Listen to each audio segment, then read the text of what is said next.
Shooting ಒಂದು 2-3 kilometre interior ಪ್ಲೇಸಲ್ಲಿ ಆದ್ರೂ ಜನಗಳು ಅಷ್ಟು ವೆಯ್ಟ್ ಮಾಡ್ತಾಯಿದ್ರು.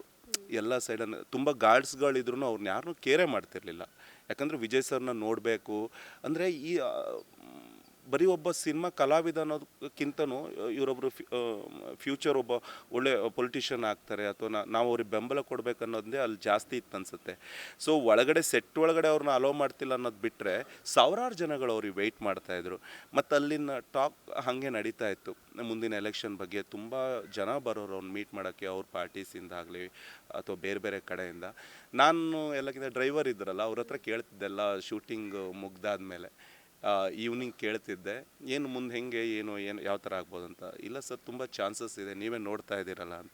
ಪ್ರತಿಯೊಬ್ಬರು ಬಾಯಲ್ಲೂ ಆ ಟೈಮಲ್ಲಿ ಜನನಾಯಕನ ಲಾಸ್ಟ್ ಸಿನಿಮಾ ಜೊತೆ ಇದೊಂದು ಎಲೆಕ್ಷನ್ದು ಏನು ಮಾತುಗಳಿದೆ ಅದೇ ಬರ್ತಾಯಿತ್ತು.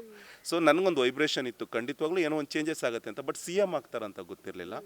ಮತ್ತು ಇನ್ನೊಂದು, ನಾನು ಫಸ್ಟ್ ಇಲ್ಲಿ ಪೋಸ್ಟ್ ಮಾಡಿದ್ದೆ ನಾನು ಅನಿಸುತ್ತೆ. ಏನು ಟಿ ವಿಲೆಲ್ಲ ಅವರು 50+ ಏನೋ ರೀಚ್ ಆಗಿದ್ದರು ಇದರಲ್ಲಿ ಸೀಟ್ಗಳು. ನನಗೆ ಐ ಆಮ್ ಶ್ಯೂರ್ ಇವರೊಂದು 100+ ಗ್ಯಾರಂಟಿ ಬರುತ್ತೆ ಸೀಟ್ಸ್ ಅಂತ ನಾನು ಹಾಕ್ಬಿಟ್ಟಿದ್ದೆ ಆಲ್ರೆಡಿ. ಚೀಫ್ ಮಿನಿಸ್ಟರ್ ಅಂತ ಆಲ್ರೆಡಿ ಪೋಸ್ಟ್ ಮಾಡಿಬಿಟ್ಟಿದ್ದೆ. ಇದ್ರಿಗಿಂತ ಏನು ಬೇಕು ಮೇಡಮ್ ಹೇಳಿ ನನಗಂದರೆ. ಮನೆಯವ್ರಿಗೆಲ್ಲ ಖುಷಿ. ಅಂದರೆ ಎಷ್ಟೋ ಜನ ಅನ್ಕೊತಾರೆ, ಯಂಗ್ಸ್ಟರ್ಸೇ ಇರ್ತಾರೆ, ಸಿನಿಮಾಯಿಂದ ಏನಾಗುತ್ತೆ. 100% ಇಲ್ಲಿ ನೀವು ಡೆಡಿಕೇಟ್ ಮಾಡಲೇಬೇಕು. ನೀವು ವರ್ಕ್ ಮಾಡಿದ್ರೆ ಏನು ಬೇಕಾದರೂ ಮಾಡ್ಬೋದು ಅನ್ನೋದಕ್ಕೆ ಇದೊಂದು ಎಕ್ಸಾಂಪಲ್.